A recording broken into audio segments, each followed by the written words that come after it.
Hello everyone, welcome to our own YouTube channel face the test life science. तो आज के lecture में हम देखने वाले हैं कि which are the best books to refer for each of this subjects. ठीक है, तो स्टूडेंट्स के ये डाउट थे कि मार्केट में बहुत सारे बुक्स अवेलेबल है फॉर दीज ऑल सब्जेक्ट्स, तो इनमें से कौन से बुक को हम रेफर करें। ठीक है, तो जब वो नोट्स बनाने जब वो बैठ जाते थे तो उनको ये अक्सर एक डाउट रहता था कि ये जब वो गूगल पे सर्च करते थे फॉर अ स्पेसिफिक टॉपिक और फॉर अ स्पेसिफिक बुक, तो उनको गूगल सर्च रिजल्ट पे उनको बहुत सारे सर्च रिजल्ट्स मिलते थे जिनमें अलग अलग बुक्स का जिक्र किया होता था। ठीक है, तो टेंशन लेने की बिल्कुल भी ज़रूरत नहीं है, ये बुक्स एकदम बेस्ट है, आप आंखें बंद करके इनके ऊपर ट्रस्ट कर सकते हो। ठीक है, तो बायोकेमिस्ट्री के लिए जो बेस्ट बुक है वो है लेनिंजर। अभी लेनिंजर का प्रॉब्लम ये है कि उसमें सारी चीज़ें तो दी हुई है, ठीक है, वो भी बहुत ज़्यादा डेप्थ में दी है, ठीक है, लेकिन जो उसमें जो लैंग्वेज है वो समझने में बहुत सारे स्टूडेंट्स को दिक्कत आती है। तो आप लेनिंजर, तो अगर आपको लेनिंजर पढ़ के समझ में आता है बायोकेमिस्ट्री तो ये बहुत अच्छी बात है, लेकिन अगर आपको लेनिंजर बुक समझ में नहीं आती तो you can refer to Voet and Voet book and Stryer book. ठीक है, वोइट एंड वोइट भी देख सकते हो। अगर इसकी लैंग्वेज भी आपको डिफिकल्ट लगे then you can refer to Stryer book. ठीक है, तो वोइट एंड वोइट से काम बन जाएगा आपका। ओके, और जो मेटाबॉलिक पाथवेज के लिए जो बुक है सबसे बेस्ट बुक इज लेनिंजर। ठीक है, बाकी की चीजें जैसे कि अमीनो एसिड एंड प्रोटीन हो गया, तो आप वो नोट्स बनाते टाइम आप वो देख सकते हो। फॉर एग्जांपल अगर आप प्रोटीन एंड अमीनो एसिड्स के नोट्स बना रहे होगे तो आप वो देख सकते हो रैपिड मैनर में कि you can just go through these books. For example आप लेनिंजर में से प्रोटीन एंड अमीनो एसिड का चैप्टर देखोगे, यहाँ से देखोगे, यहाँ से देखोगे, जिस बुक से आपको इजी लगे वो आप फॉलो कर सकते हो। ये तीनों बेस्ट बुक्स है फॉर बायोकेमिस्ट्री सब्जेक्ट। ठीक है, तो ऐसे आपको रेफर करना है। ऐसा आपको बिल्कुल नहीं करना है कि आपको तीनों बुक की लैंग्वेज अगर समझ में आ रही होगी फिर भी आप तीनों बुक्स में से नोट्स बनाओगे। ठीक है, ये नहीं करना है। ये तीनों के तीनों बेस्ट बुक्स है, सिर्फ एक बुक भी रेफर की है तीनों में से, it is more than enough. ठीक है, क्योंकि इतने डेप्थ में बायोकेमिस्ट्री के क्वेश्चन नहीं आते हैं कौन से भी लाइफ साइंस के एग्जाम में। मोस्टली कंसेप्चुअल क्वेश्चंस आते हैं बायोकेमिस्ट्री के पार्ट से, पीएच के न्यूमेरिकल्स, केमिकल काइनेटिक्स, ठीक है, मोलरिटी, मोलैलिटी, नॉर्मेलिटी वाले न्यूमेरिकल्स, तो वो यहाँ से आएंगे आपको। ठीक है, तो ये बुक्स बेस्ट है। मॉलिक्यूलर बायोलॉजी के लिए आंखें बंद करके आप जेम्स वॉटसन बुक के लिए जा सकते हो, बेस्ट बुक है अभी तक की है मॉलिक्यूलर बायोलॉजी की। ठीक है, लॉडिस से मॉलिक्यूलर बायोलॉजी मत पढ़ना क्योंकि वो डेप्थ में नहीं है, और बाकी के जो बुक्स है वो इतने डेप्थ में दिए, इतने प्रोटीन्स के नाम दिए, ट्रांसक्रिप्शन, ट्रांसलेशन, डीएनए रेप्लिकेशन के, कि उसकी जरूरत भी नहीं आपको। ठीक है, जितने प्रोटीन्स के नाम सफिशिएंट है वो सब वॉटसन के बुक में दिए हुए। बाकी के बुक्स में बहुत ज्यादा प्रोटीन के नाम दिए, for example transcription initiation complex in eukaryotes, उसमें इतने ज्यादा प्रोटीन्स के नाम मिलेंगे आपको अलग अलग बुक्स में कि मैं बता नहीं सकता आपको। तो ठीक है, तो वॉटसन के बुक में जितने प्रोटीन्स जो कॉमन है और जो इंपॉर्टेंट है वो सब इसमें डिस्कस किए।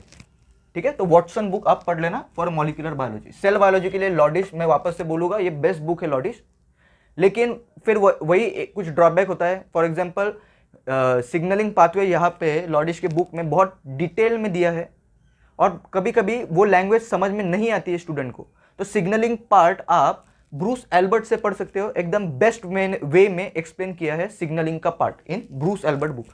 तो आप खुद से ये देख सकते हो, अगर लॉडिश से आपको सिग्नलिंग का पार्ट समझ में आ रहा होगा तो यू कैन रेफर टू लॉडिश। ठीक है, अगर नहीं आ रहा होगा तो आप देख सकते हो तीनों बुक्स में से कि कौन से बुक में से वो टॉपिक आपको अच्छे से समझ में आ रहा है। ठीक है, तो अच्छे से समझ में आने के बाद आप नोट्स बना सकते हो। Okay, and you can revise them. तो जेरल कार भी अच्छी बुक है, तो you can just go through this books and then you can decide. Okay, लेकिन लॉडिश नंबर 1 प्रायोरिटी रखना। ठीक है, इम्यूनोलॉजी तो मैं सीएसआर नेट के लिए सजेस्ट नहीं करता हूं पढ़ना ज़्यादा डेप्थ में। ठीक है, सिर्फ बेसिक्स अगर आपको पता हो तो भी it is more than enough, क्योंकि इम्यूनोलॉजी का वेटेज मैक्सिमम 10 मार्क्स है। ठीक है, नहीं तो 6 मार्क्स का है। ठीक है, एक पार्ट बी का और एक पार्ट सी का क्वेश्चन आता है। वो पार्ट सी का क्वेश्चन कभी कभी इतना डिफिकल्ट आता है कि स्टूडेंट से वो सॉल्व नहीं होता है। ठीक है, तो और क्यूबी एक बहुत बड़ी बुक है, अराउंड 1500 टू 2000 पेजेस की बुक है। ओके, या फिर उससे भी ज़्यादा हो सकती है लेटेस्ट एडिशन। तो मैं तो यही बोलूँगा कि बेसिक्स आप देख लेना इम्यूनोलॉजी के, बीएससी के, एमएससी के, it is more than enough. अगर कॉलेज के नोट्स हो गए तो ये तो बेस्ट ही होगा, ठीक है। तो इम्यूनोलॉजी आप बेसिक्स प्रिपेयर कर सकते हो, ठीक है। बाकी के एग्जाम्स में for example GATE, BARC, Maharashtra state life science, उसमें भी इम्यूनोलॉजी के अगर क्वेश्चन आए तो वो बहुत ईजी आते हैं। लेकिन सीएसआर नेट में जो पार्ट सी का क्वेश्चन होता है इम्यूनोलॉजी का, वो थोड़े अच्छे लेवल का होता है, ठीक है।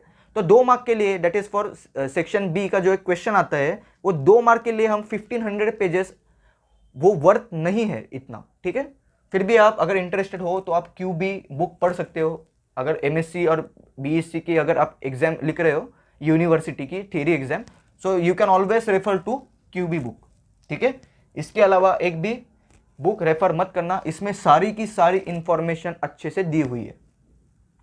डेवलपमेंटल बायोलॉजी के लिए no doubt Gilbert book is the best book. इसके अलावा कोई भी बुक इतनी अच्छी नहीं लगी मुझे। गिलबर्ट से ही as it is word to word question आते हैं लाइफ साइंस के एग्जाम्स में, यही बुक से, चाहे वो प्लांट डेवलपमेंटल बायोलॉजी हो या फिर एनिमल डेवलपमेंटल बायोलॉजी हो, ठीक है, यही से क्वेश्चन आते हैं। ये तो ये बेस्ट बुक है। जेनेटिक्स के लिए मैं तो सजेस्ट करूंगा बीडी सिंह, जो इंडियन ऑथर की है, क्योंकि प्रॉब्लम ये हो रहा है इंटरनेशनल ऑथर के बुक में फॉर जेनेटिक्स सब्जेक्ट कि वो बहुत ही ज़्यादा कॉम्प्लिकेटेड मैनर में दिया है। पहले तो जेनेटिक्स बच्चों को समझ में नहीं आता है, कोई कोई बच्चों को डर लगता है, तो बीडी सिंह से आपको ये समझ में आ जाएगा, ठीक है, उसके बेसिक्स।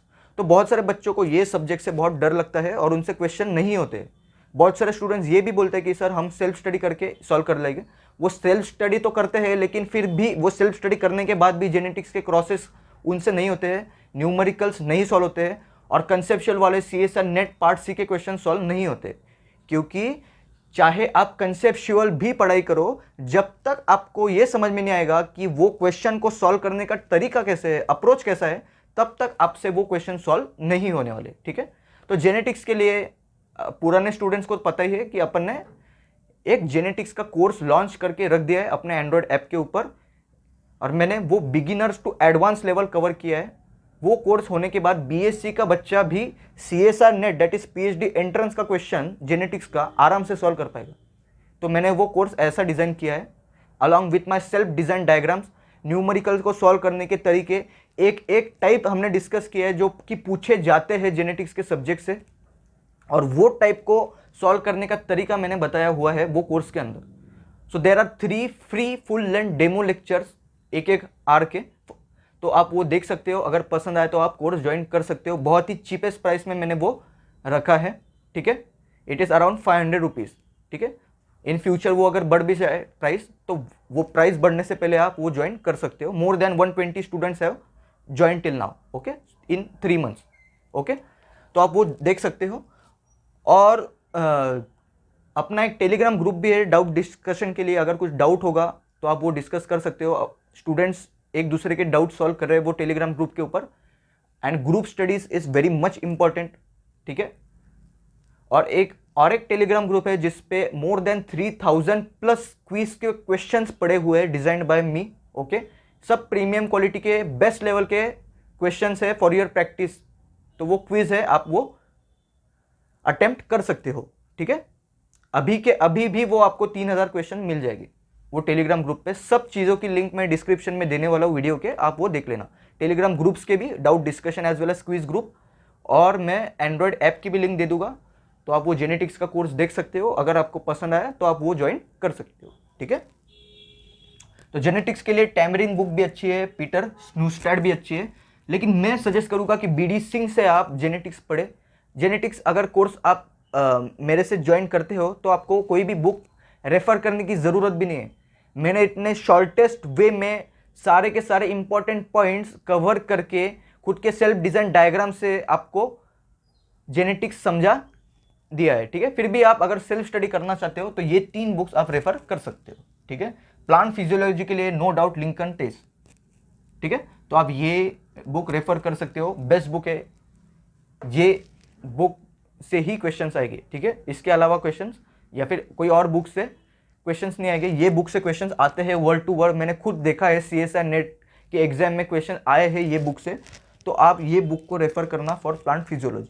एनिमल फिजियोलॉजी के लिए Guyton and Ganong's review of medical physiology, तो अगेन मैं ये बोल रहा हूँ कि ये MBBS के स्टूडेंट्स रेफर करते हैं during their first year of MBBS, और ये नीट PG के लिए भी रेफर करते हैं, और कोई कोई MD डॉक्टर्स भी ये बुक को रेफर करते हैं टू स्टडी फिजियोलॉजी और ह्यूमन फिजियोलॉजी पार्ट। तो ये सब्जेक्ट में स्टूडेंट्स क्या करते हैं, वो एनाटॉमी को भी बहुत डेप्थ में समझने की कोशिश करते हैं, लेकिन एनाटॉमी से क्वेश्चन आता ही नहीं है इतना मुश्किल वाला, ठीक है, इतना डेप्थ वाला। सारे के सारे क्वेश्चन अगर आप ठीक से एनालाइज करोगे प्रीवियस ईयर के क्वेश्चन पेपर, तो आपको ये देखने को मिलेगा कि CSR नेट के एग्जाम में फिजियोलॉजी के ही कंसेप्चुअल क्वेश्चंस आते हैं पार्ट C के सेक्शन में, और पार्ट B के सेक्शन में अगर आप अच्छे से देखोगे तो आपको 11th-12th नीट लेवल के क्वेश्चन देखने को मिलेंगे, ठीक है। तो सिर्फ इंपॉर्टेंट वाले पॉइंट्स और पार्ट ही हमको पढ़ना है ये बुक से, ठीक है। इसके ऊपर भी मैं कुछ कोर्स लॉन्च कर दूंगा अगर स्टूडेंट्स की डिमांड होगी तो, और फ्री यूट्यूब वीडियोस भी मैं लेके आऊंगा, MBBS लेवल के लेक्चर्स होंगे, ठीक है। इकोलॉजी के लिए Peter Stiling is best book, ठीक है। और बाकी के अगर कुछ बुक्स मिलते हैं आपको मार्केट में तो वो भी आप देख सकते हो, क्योंकि इकोलॉजी का पार्ट ऐसा है कि आप कहीं से भी पढ़ो तो आपको समझ में आ जाएगा, क्योंकि ये बहुत ईजी टॉपिक है, ठीक है। लेकिन ये बुक तो बेस्ट ही है, ओके। तो कोई और भी बुक मिली आपको तो आप वो रेफर कर सकते हो फॉर इकोलॉजी। इवोल्यूशन के लिए स्ट्रिक बर्गर, इवोल्यूशन के लिए मैं तो ये सजेस्ट करूंगा कि इतना डेप्थ में पढ़ने की ज़रूरत बिल्कुल भी नहीं है, ठीक है, क्योंकि यहाँ से भी कुछ न्यूमेरिकल्स वाले क्वेश्चन आ जाते हैं, ठीक है। फाइलोजेनेटिक ट्री एनालिसिस आता है, तो सारे कंसेप्चुअल क्वेश्चंस आते हैं यहाँ से इवोल्यूशन के पार्ट से। तो आप CSR नेट के जो मार्केट में बुक्स हो गए प्रिपरेशन के लिए जो ट्रेंडिंग पे होगी वो आप लेके इसको पढ़ सकते हो, ठीक है, इवोल्यूशन को, या फिर आप स्ट्रिक बर्गर भी रेफर कर सकते हो। और 12th स्टैंडर्ड के जो नीट की बुक है NCERT की वो भी पढ़ सकते हो, और नीट के या फिर नीट के जो प्रिपरेशन वाले बुक्स है उसमें भी इवोल्यूशन का पार्ट अच्छे से दिया हुआ है, बेसिक्स अच्छे से समझाए हुए। It is more than enough, बहुत ज़्यादा डेप्थ में जाने की ज़रूरत बिल्कुल भी नहीं है इसके अंदर, ठीक है। फिर डाइवर्सिटी के लिए अभी मैं वापस से मेरे स्टूडेंट्स को मैं तो सजेस्ट नहीं करता हूँ कि ये टॉपिक आप पढ़ के जाओ, ठीक है। अगर सजेस्ट किया भी तो मैं सजेस्ट करता हूँ प्लांट किंगडम, एनिमल किंगडम, या फिर प्लांट डाइवर्सिटी, एनिमल डाइवर्सिटी और फंजाई की डाइवर्सिटी जो है वो पढ़ के जाए। वो भी बहुत डेप्थ में पढ़ने की ज़रूरत नहीं है, मेन कैरेक्टरिस्टिक लिखो सबके और वो पढ़ के जाओ। लेकिन बहुत सारे टाइम या फिर बहुत बार ऐसा होता है कि CSR नेट में जो डाइवर्सिटी से क्वेश्चंस आते हैं वो कुछ और ही होते हैं, कभी कभी अलग ही कैरेक्टरिस्टिक पूछ लेते हैं वो, तो वो अपन को पता नहीं होता है।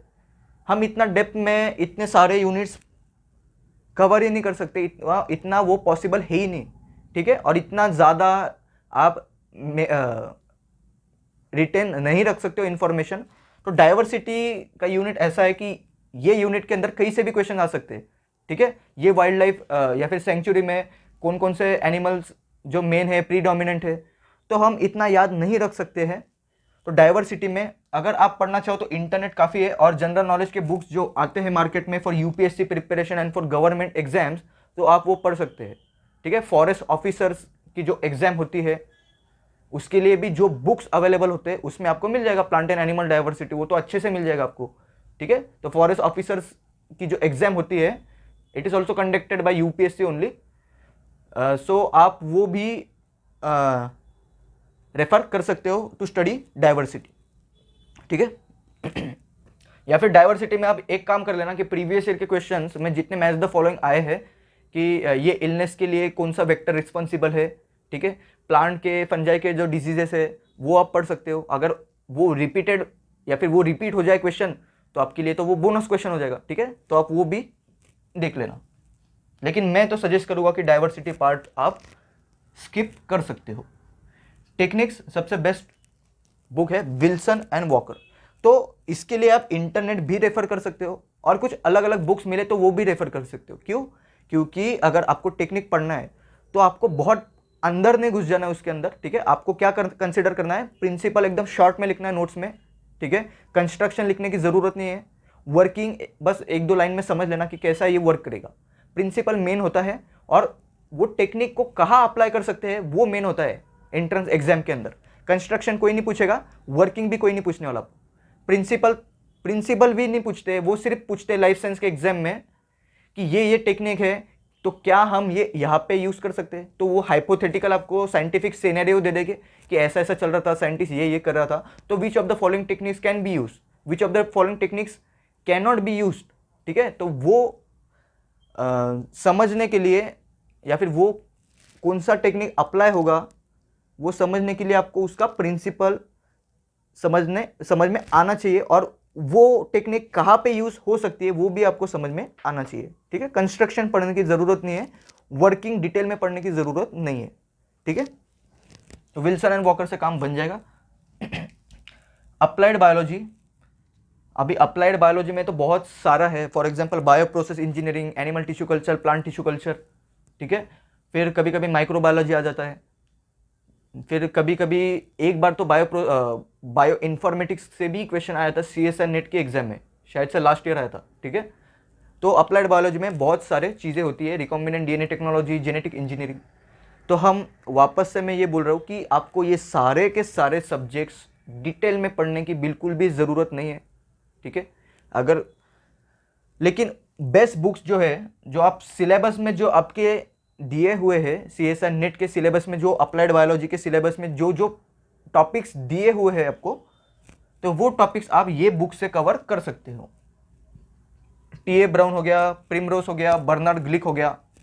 ठीक है, तो ये बुक्स बेस्ट है फॉर अप्लाइड बायोलॉजी। तो ये तीनों बुक्स में से आप क्या करोगे, अप्लाइड बायोलॉजी के सिलेबस से जो जो पॉइंट्स लिखे हुए हैं CSIR नेट के सिलेबस में, आप वो ये तीनों बुक्स में सर्च करके आप खुद से नोट्स बना सकते हो, and then you can try to solve previous year questions for your practice, कि आपसे वो क्वेश्चन सॉल्व हो रहे हैं या नहीं हो रहे। ठीक है, बायो प्रोसेस इंजीनियरिंग के लिए नो डाउट स्टैनबरी एंड विटेकर, इससे आपके बेसिक्स बहुत पक्के हो जाएंगे।